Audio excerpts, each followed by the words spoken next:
Welcome back on this smuggy Thursday. It is cloudy out there. We've been dealing with a good amount of rain, more than I'd like to see before a hurricane gets here. Low to mid 70s where most of our temperatures are, and not too much wind as of yet. That's going to increase greatly as we get into the evening and overnight hours. So we're still tracking a little bit of storm activity in some of our southwestern counties. As mentioned, we've been monitoring for the potential of rotation as there is that tornado watch until later this evening at 9 p.m. So if we throw on the velocity here to kind of get a look at any potential rotation, we are relieved to see that right now we're not tracking any. That's great. We do zoom out and see that, if it will listen, there we go, that there are a couple of active tornado warnings out there. In fact, last we looked, there was one in South Carolina. It looks like they allowed that one to expire. And in South Florida, we do still see this one that's going there. So, do have one active tornado warning right now. I would guess that overall, there still is that risk as we head into this evening. But I guess it's kind of underperformed, especially in Florida so far today, which is good.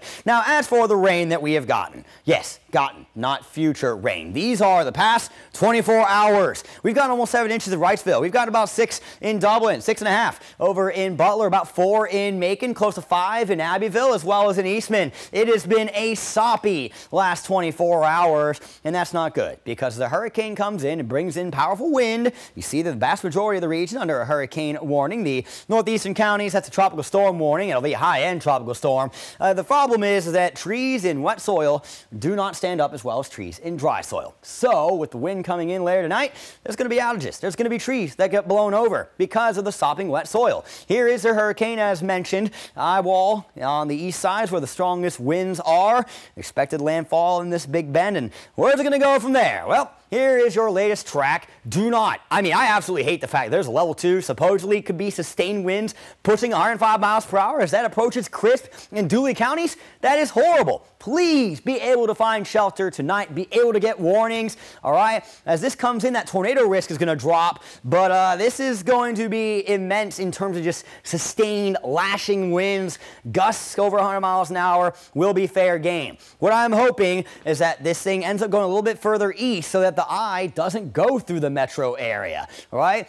Obviously, we have people that live all over the region, but in terms of damages and replacing, it's probably a little easier to replace farmland than it is to replace a bunch of buildings and windows and stuff that may get knocked out. Then, of course, you got the trees and the power lines, etc. So if it goes a little more east because that cold front grabs it and yanks it northeast, that would be great. But the expectation is that because there's a low to the northwest, and you've got obviously a very powerful low with Helene, they can't move into each other. Lows repel, so it's going to dance around each other, which is why it's expected to go north while the other one kind of loops to the southeast. So we'll see how it goes. Let's see what this model here is showing. So as you can see, heading into tonight, I do not like these numbers. They're better than they were yesterday, but they should be higher. All right, we will likely be seeing gusts pushing 60, 70 miles an hour as we head into your overnight hours tonight. The worst of it expected like between 2 and 5 a.m. There's your eye. So the strongest winds are going to be on the eastern side of that eye wall, right? If you're on the western side, it's not going to be quite as bad for you.